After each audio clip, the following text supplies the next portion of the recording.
मैं जानता हूँ कि तुम हमेशा दूसरों की तकलीफ़ में खड़े रहते हो और हमेशा दूसरों की तकलीफ़ में साथ देते हो उसका, और हमेशा तुम लोगों की निस्वार्थ भाव से मदद करते हो। मेरे बच्चे, तुम मुझे बहुत ही प्रिय हो और मैं हमेशा तुम्हारा ख्याल रखता हूँ और हमेशा तुम्हारे परिवार में हर किसी का ख्याल रखूँगा। मेरा वादा है तुमसे।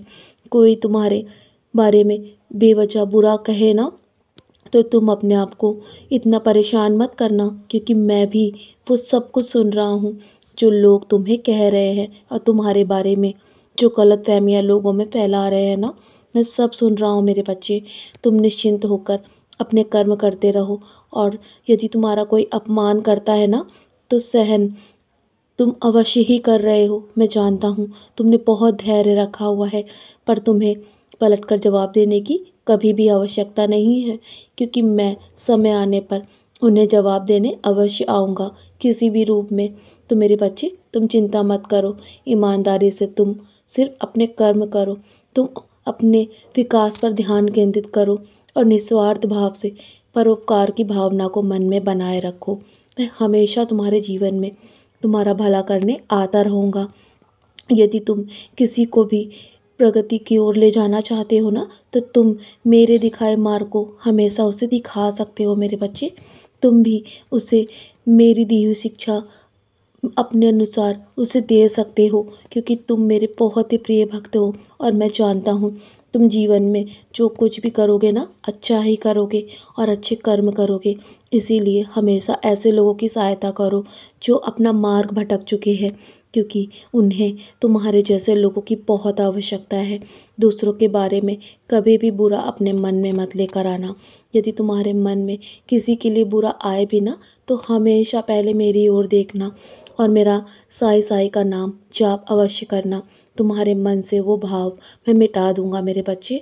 तुमने तुमने जीवन में जो भी दान और कर्म किए हैं ना, अच्छे कर्म, उसका फल अवश्य ही तुम्हें देने आऊँगा मैं। मेरा वादा है तुमसे।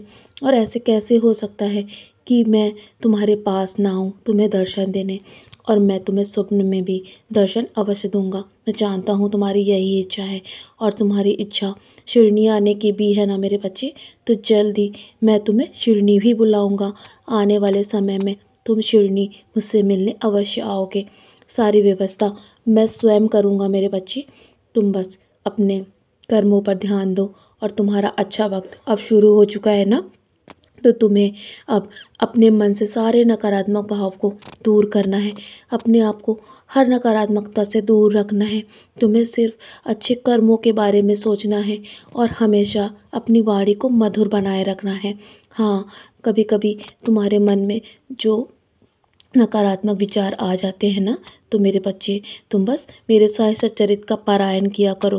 तुम्हें उसके माध्यम से तुम्हारे आगे का मार्ग स्पष्ट रूप से तुम्हें दिखाई देगा कि तुम्हें अब और क्या करना है जीवन में। तुम्हें जो लक्ष्य मिला है, तुम्हें उसे अभी अपने लक्ष्य को पूरा करना बाकी है मेरे बच्चे। तो तुम हर परिस्थिति में अपने लक्ष्य को पूरा करने की तैयारी करो और मेहनत करते रहो। तुम पूरी श्रद्धा से जो मेहनत कर रहे हो ना, तुम्हारी मेहनत का फल अवश्य ही तुम्हें मिलेगा।